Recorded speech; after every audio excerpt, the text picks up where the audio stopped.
Hello friends, it's Kathy Clement with Kathy by Design. I hope you're having a good day. I thought I would pop in very quickly with another one of my honest review videos. This time I'm comparing the Spellbinders small guillotine cutter with the Tim Holtz Tonic Comfort Grip Guillotine. These are approximately the same size. They will both cut up to 8.5 inches in height. They're both marked off in 1/4 inch grids on the base and then smaller increments across the top. They both have finger guards. They both are very, very sharp. The Spellbinders goes up to 6 1/4 inches. So does the new Tim Holtz Tonic. You can get up to 6 1/4 inches, which is a very nice upgrade. I've used the Tonic cutter. I had the original one with the red handle. I bet I used it 10 or 12 years. It was just wonderful.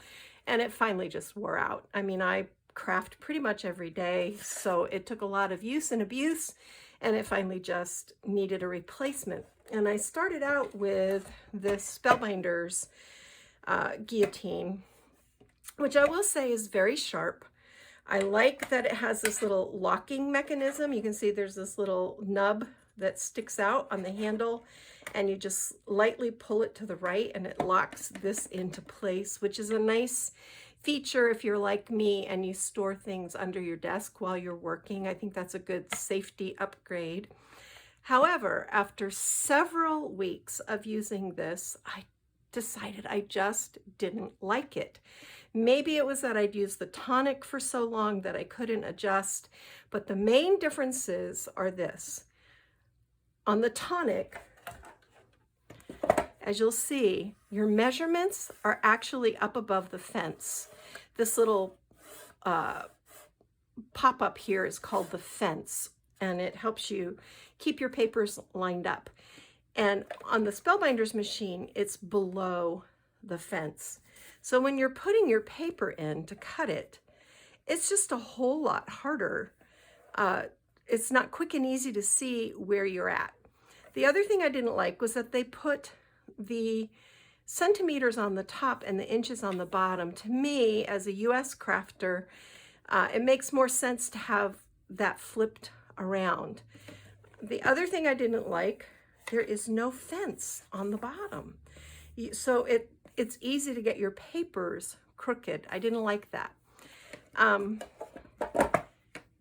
The other issue I kept having with it is the width of this protector, because you can see that if you're working with smaller papers, you just have to do a lot of fiddling around to get it lined up where you want it to be. And if it's even, I'll make this even smaller.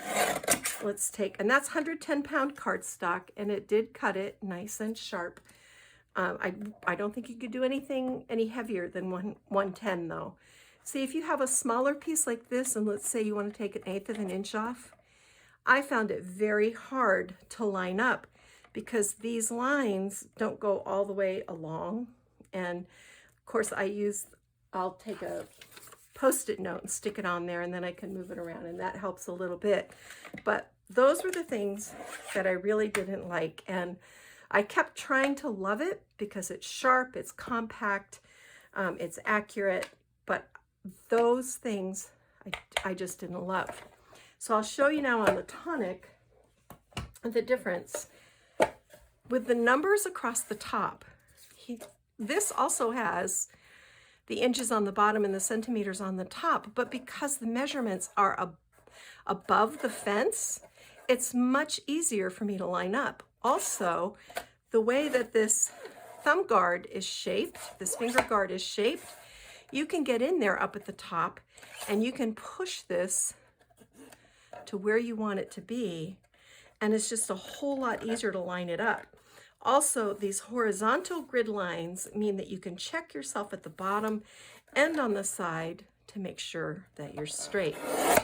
And this cuts through 110-pound cardstock like butter. I just love that. On the bottom, we have another rail or fence. So sometimes you do need to cut paper from the bottom. Like if you're working with a particular pattern and you want to take out a specific part, sometimes you do need this across the bottom. And again, on the bottom, the centimeters are here on the top edge. So if you do cut with centimeters, just use the bottom fence as opposed to the top fence. The other really big difference that I saw was the strength. This is 2 sheets of very lightweight chipboard. And I'm going to show you, this cuts them beautifully. And because of the way this is shaped, you can hold that in place and it's not going to move on you. And it just cuts right through there very nicely. It's a little harder to do that. Same piece of paper.